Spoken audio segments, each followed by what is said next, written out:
السلام عليكم ورحمة الله وبركاته. في هاد لا فيديو كان تحت طلب العديد من التلاميذ اللي باغين دي زارغومون اللي يقدروا يصلحوا لجميع لي سوجي، وانا غادي نعطيكم دي زارغومون اللي توظفوهم. فما عليكم الا تضبطوا هاد الحجج مزيان باش نهار الامتحان ان شاء الله تخدموا بهم. فلي زارغومون على الشكل التالي. لي زارغومون ديال الناس اللي هما بوغ المؤيدين: 1. Cela améliore la psyché de l'être humain. قالك هنايا بأنه كيحسن من النفسية ديال الإنسان. وبالنسبة لثانيا: Comme le démontrent plusieurs études réalisées dans plusieurs pays, le thème a des conséquences bénéfiques. بالنسبة لديك الكلمة ديال لو تيم فغادي تغمبلاسيوها بالسوجي اللي عندكم نتوما. يقدر يكون لا فيولونس، يقدر يكون لا سوبرستيسيون، يقدر يكون بزاف ديال الظواهر.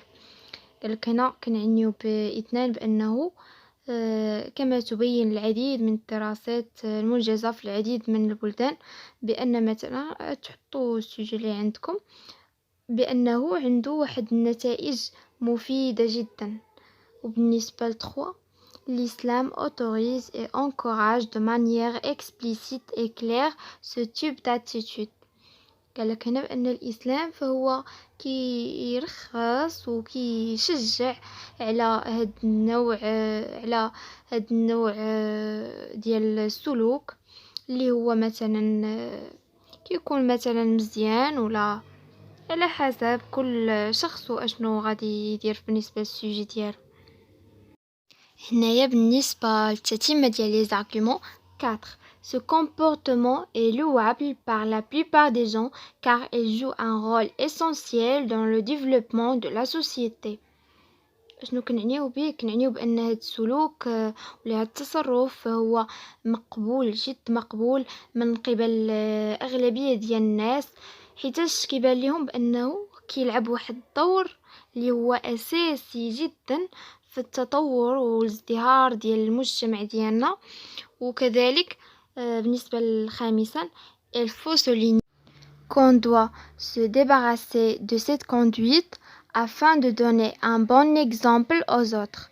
قالك هنايا يجب التسطير على مسألة أنه خاصنا نتخلصوا من هاد السلوك ولا من هاد التصرف باش نعطيو واحد المثال اللي هو جيد بالنسبة للآخرين باش حتى هما يقتديو بينا.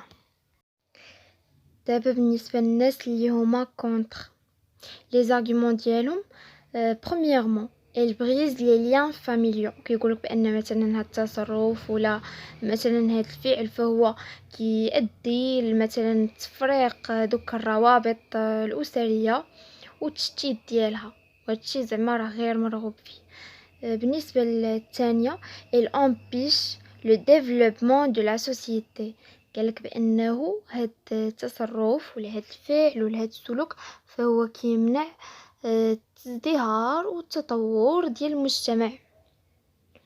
وبالنسبة للتخوا: cette pratique engendre des dégâts néfastes sur la personnalité de l'individu.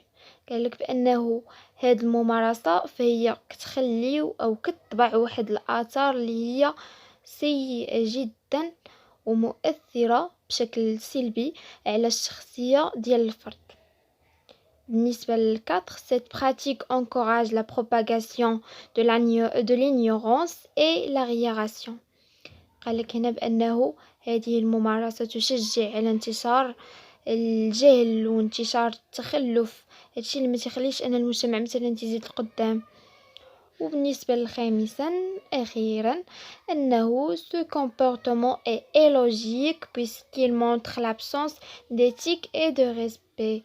قالك هنايا بأنه هاد التصرف فهو غير منطقي أي غير معقول، لأنه كيبين لينا أو كيفصح لينا على غياب الأخلاق وغياب الاحترام. كنتمنى هاد الفيديو تكونوا استفدتوا منها، وإلى عجبكم هاد المحتوى ديالي كنتمنى أنكم تدعموني وتخليوا لي جيم، ونشوفكم إن شاء الله في فيديو قادمة.